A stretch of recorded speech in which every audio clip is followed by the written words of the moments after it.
Notre équipe se définit par 2 mots, dynamique et motivée. C'est tous les corps de métier, l'équipe médicale, paramédicale, l'encadrement, les bénévoles comme SOS Préma, l'association Phonambule ou les mamies tricoteuses, qui s'associent pour la même cause, améliorer la qualité de vie et d'accueil du nouveau-né et de sa famille.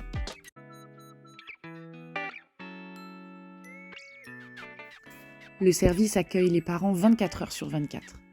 La plupart des chambres sont individuelles et permettent d'accueillir les 2 parents. Nous nous efforçons de faire du service un lieu de vie, accueillant et chaleureux. Ainsi, les familles disposent de plusieurs espaces, comme une salle à manger, des sanitaires communs, une salle de jeu pour les frères et sœurs qui permettent de les accueillir hors période Covid.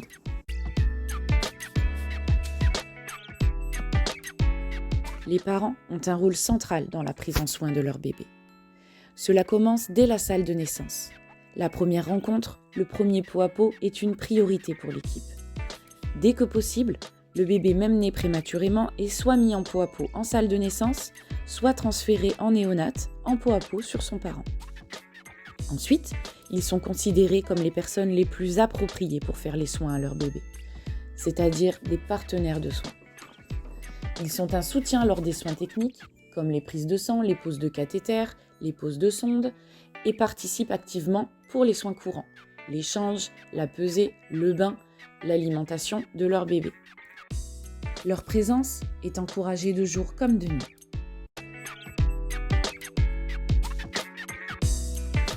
Avec ce projet, nous souhaitions aller plus loin et proposer aux parents un accès direct à leur bébé. L'environnement en néonate et l'aspect médical créent indéniablement une barrière entre les parents et leur bébé. Ainsi, de gestes simples comme toucher, câliner, porter son bébé ne sont pas facilités par cet environnement technique de fils et de machines.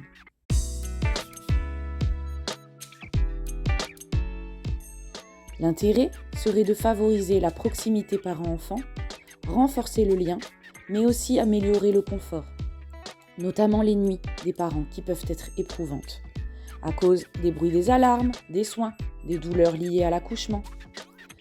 Cependant, un berceau cododo médicalisé coûte entre 1 000 et 2 300 € selon les modèles.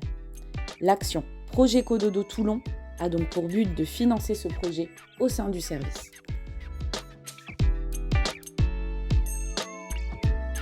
Nous travaillons dur pour que ce projet voie le jour. Dans un premier temps, nous avons créé une page Facebook et Instagram, Projet Cododo Toulon, avec une cagnotte participative Hello Asso.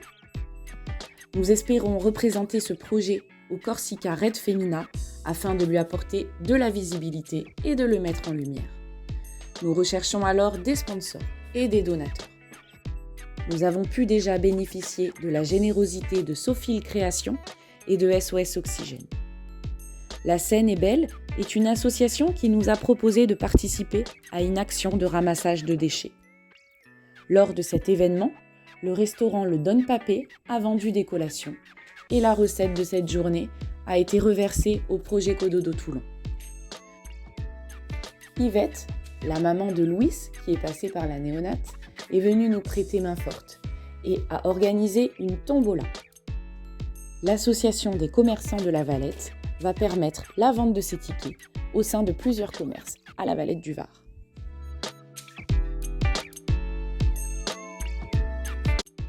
Nous avons beaucoup de chance, car nous recevons déjà beaucoup de soutien dans ce projet. Beaucoup de gens nous aident de différentes manières, par une participation financière, par une aide dans la recherche de donateurs ou de sponsors. Des professionnels nous ont prêté main forte pour créer une affiche, un logo, ou tout simplement le fait de parler de ce projet, de partager les informations sur les réseaux sociaux, aide à le faire connaître. Et c'est toute cette solidarité qui va permettre que ce projet se réalise. Alors nous n'avons qu'un mot à dire, c'est merci à tous.